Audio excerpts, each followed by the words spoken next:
સ્વામિનારાયણ। તો આજે આપણે છે ને અમારી પાસે વેસ્ટમાં ચૂંદડીઓ પડી હતી, યાની કે ઓઢણી પણ કહેવાય, ચૂંદડી પણ કહેવાય। તો આપણે ચૂંદડીમાંથી આજે આપણે સરસ મજાનું પગલું છણિયું બનાવશું, એકદમ દેશી ને સરસ મજાનું। તો ટાઈમ હતો તો મેં કીધું લાવો આજે આપણે વેસ્ટમાંથી બેસ્ટ વસ્તુ બનાવીએ, એ પણ ચૂંદડીઓમાંથી। બરોબર, આવી ચૂંદડી તો બધાના ઘરે હોય જ છે। તો તમે પણ એકવાર મારી રીતના જરૂરથી પગલું છણિયું બનાવજો, બરોબર। તો ચાલો આપણે પગલું છણિયું બનાવવાની શરૂઆત કરીએ। તો વિડીયો છેલ્લે સુધી જોજો ફ્રેન્ડ, ને જો ફ્રેન્ડ તમને અમારા વિડીયો ગમે તો લાઈક શેર સબસ્ક્રાઈબ કરી દેજો। તો હવે આપણે આ ચૂંદડી લીધી છે, તો ચૂંદડીને આપણે આમ સરખી કરી દઈશું અને એમાંથી આપણે બે ભાગ કરશું, બરોબર। આવી રીતના સરખી કરી લેવાની, અહીંયા આપણે કાતર લગાવી દઈશું, પછી સરખી એને આમ કરશું। પછી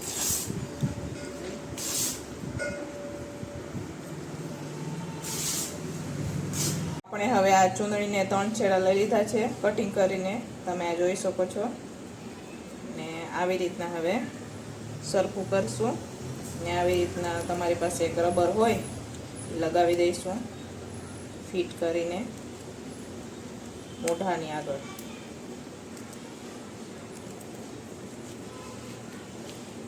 પછી આવી રીતના એક દરવાજો હોય, ત્યાં દરવાજાનો હેન્ડલ હોય એ આવી રીતના રાખવાનું। પછી આપણે જે માથામાં ચોટલો કેમ વાળીએ એવી રીતના આપણે ચોટલો વાળશું, આવી રીતના।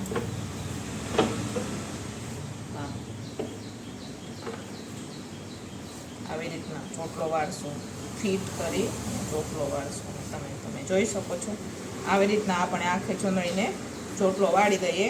આ ચૂંદડીને તમે છે ને આને ગામડામાં ઢોર હોય ને, ઢોર એ બાંધવા હો ચાલે, એવું નહીં કે પગલું છણિયું જ બને, ઢોર પણ બાંધી શકો આ ચૂંદડીથી તમે જોઈ શકો છો આપણે ત્રણેય ચૂંદડીઓના સરસ મજાના ચોટલા વાળી લીધા છે।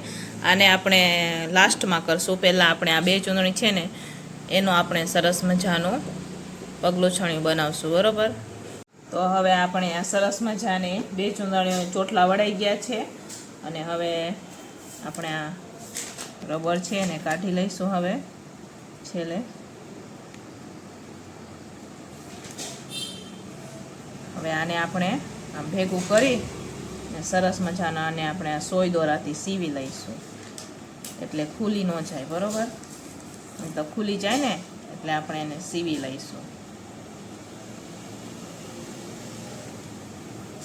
તો આપણે આ ઘરે જ પગલું છણિયું ગેંડી પાસે રાખવા નાનું પગલું છણિયું બનીને સરસ મજાનું તૈયાર થઈ જશે। તમારી પાસે સાડી હોય તો તમે સાડીનું હો બનાવી શકો, પણ અમારી પાસે વેસ્ટમાં ચૂંદડીઓ હતી તો મેં કીધું લાવો આજે આપણે પગલું છણિયું બનાવીએ।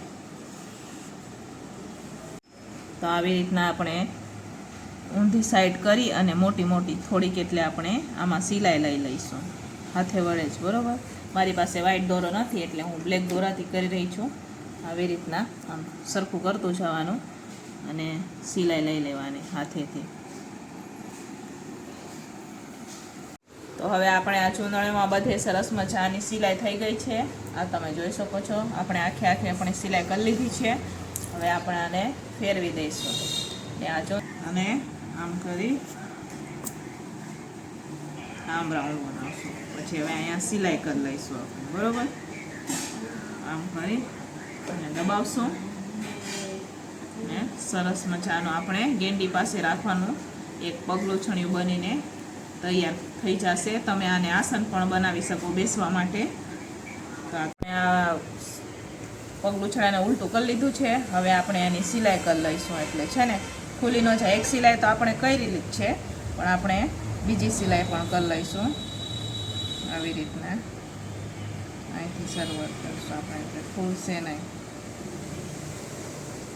મોટો મોટો દોરો કરી ને સીવી લઈશું બધે આપણે।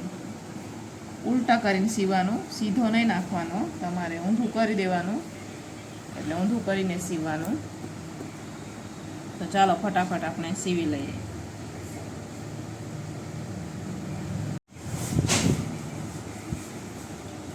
તો આવી રીતના આપણે ફરીથી બધે સિલાઈ કરી લઈશું। જેવી રીતના આપણે પહેલી વાર સિલાઈ કરી ને એવી જ રીતના આપણે ઉલટું કરીને પણ સિલાઈ કરી લેવાની, આમ એટલે નીકળશે નહીં।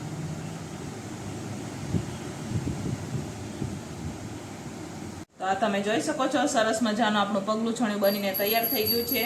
આપણે બે ચૂંદડીને વચ્ચે રાખેલી છે અને આપણે જે રેડ કલરની ચૂંદડી આપણે બનાવેલી હતી એ આપણે સાઈડમાં રાખેલી છે. તો સરસ મજાનું આપણું પગલું છણિયું ચૂંદડીમાંથી બનીને તૈયાર છે. સરસ મજાનું પગલું છણિયું છે ને બાકી તૈયાર એકદમ સરસ મજાનું તમે જોઈ શકો છો. જોઈ લો.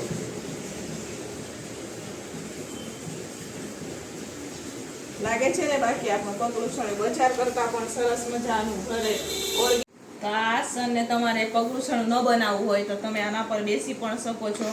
આમ તમે જોઈ લો આપણે બેઠા છે ને તો આના પર તમે બેસી પણ શકો છો. બરોબર. તો ચાલો ફ્રેન્ડ, હવે આપણે આ વિડીયોને અહીંયા જ એન્ડ કરશું.